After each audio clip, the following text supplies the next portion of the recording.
Vidhya, are you there? Yes, sir. Go ahead. Good evening, sir. My topic is opiate-free anesthesia, sir. So, goals of G are hypnosis, immobility, and analgesia. So, previously it were achieved with high doses of hypnotics and inhalational agents, which leads to severe hemodynamic instability. So, introduction of opioids and balanced anesthesia offered better hemodynamic stability and also allows reduction in the dose of other agents. It improved the outcome and analgesia in patients. But it has its own side effects, which is based on the receptor target and effect on immune system. The side effects are over sedation, dysphoria, delirium, constipation or ileus, urinary retention, postoperative nausea and vomiting, pruritus, respiratory depression and airway obstruction.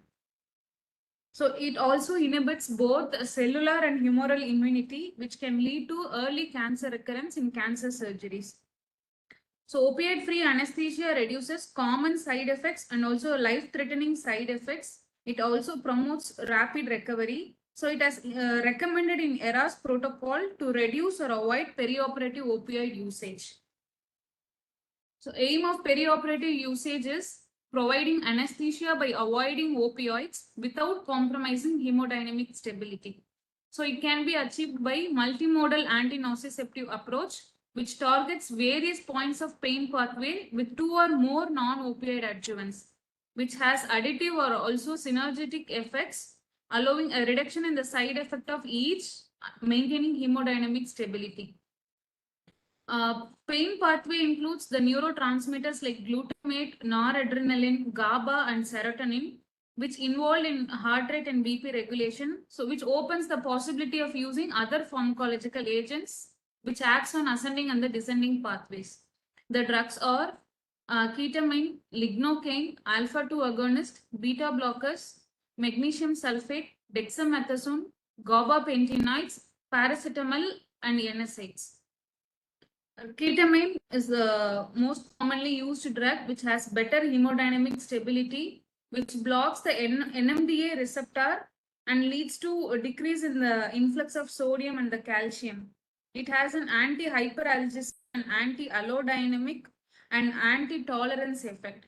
The usual dosage is 0.2 to 0.5 mg per kg intravenous.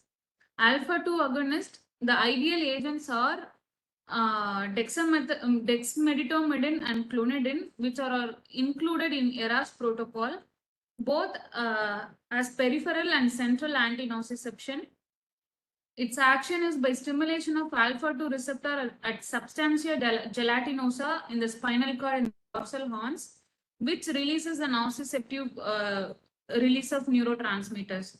And also it hyperpolarizes the adrenergic neurons at locus coeruleus, which decreases the arousal and blunts the sympathetic response to nociception. The benefits of dexmedetomidine are it provides sedation, hypnosis, anxiolysis, sympatholysis, analgesia, and also acts as a bronchodilator. So it decreases postoperative pain intensity and opioid consumption. It decreases prolongation of hospital stay. It preserves airway patency and normal sleep architecture. So it is best for conscious sedation. It has no respiratory depression, urinary retention, pruritus, which was in opioids. The dosage is 0.5 to 1 mg per kg over 10 minutes, followed by 0.2 to 0.8 mg per kg per hour infusion. The side effects are bradycardia, hypotension, and dry mouth. Lignocaine, it is an amide local anesthetics. Intravenous lignocaine is usually used to blunt the hemodynamic response. So it has an analgesic, anti-inflammatory, and co-anesthesia property.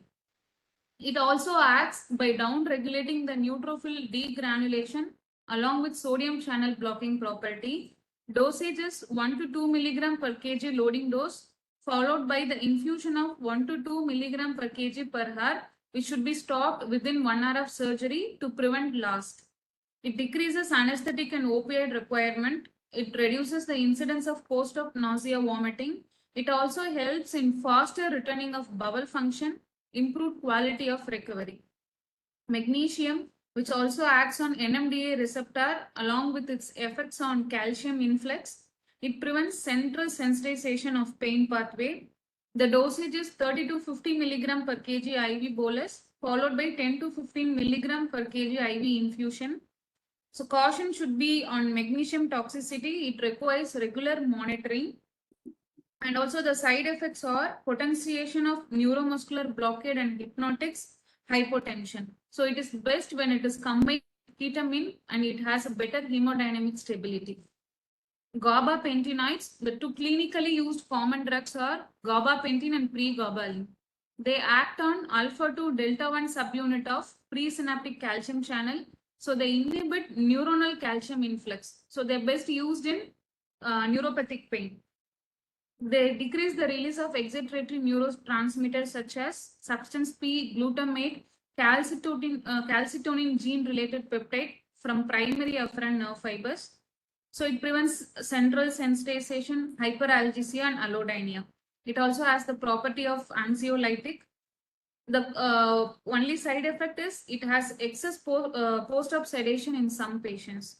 Dexamethasone, it has an analgesic property in doses more than 0.1 mg per kg, along with anti-emetic and anti-inflammatory effect. Paracetamol, it reduces the pain sensitivity and opioid requirement. It is always recommended to administer regularly as a part of ERAS protocol and multimodal regimen. Along with NSAIDs, which is also recommended to administer with paracetamol, and caution in it is contraindicated in CKD patient, and caution in platelet dysfunction and GA bleeding. Other methods of analgesia and anesthesia are regional anesthesia technique, which includes central neuroaxial blockade, paravertebral block, facial plane block, and peripheral nerve blocks wherever possible. So advantages of opioid-free anesthesia is to avoid the side effects of opioids in patients like morbid obesity, obstructive sleep apnea, and pulmonary disorders like chronic obstructive pulmonary disease and asthma, where it prevents airway obstruction and respiratory depression and prevents hypercapnic respiratory failure, improves pulmonary function. It also helps in chronic regional pain syndrome, patients with acute chronic opioid addiction, and in cancer surgeries where high dose opioids blocks both humoral and cellular immunity, which increases angiogenesis and stimulates tumor cell proliferation. So we can avoid opioids in cancer surgeries and also patients undergoing bariatric surgeries and geriatric patients. It is always recommended in ERAS protocol to reduce the use of perioperative opioids, to prevent opioid-related adverse effects and addiction, and to decrease the hospital length of stay. The disadvantage is opioid-free anesthesia regimen may have specific side effects with specific drugs, so it should be selected carefully based on the patient character. And potential for awareness exists if inadequate hypnotic is used. As always, monitoring of analgesia under GA is difficult, and it is also by maintaining adequate depth and adequate control of hemodynamic stability does not guarantee that the patient will emerge from anesthesia without pain. Thank you, sir. Just as I was telling about the WFSA anesthesia tutorial of the week, I think you have prepared the answer from the same article. Am I Yes, right? sir. Yes, sir. So, what is the difference between opioid-free and opioid-sparing analgesia? Both are same. Both are same. The lower Usha, dose hidden opioid by sparing, sir? Minimal dose used in opioid sparing anesthesia. low, yeah.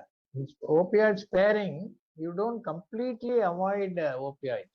You still use small doses and very innocuous varieties of opioids. So there's a small difference between these two terms are not interchangeable.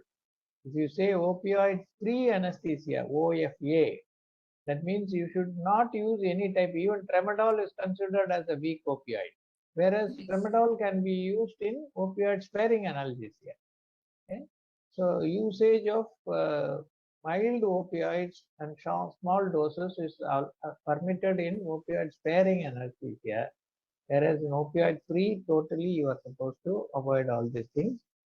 And I think you have done a good job by taking the entire thing from that article. I will also show you how that answer is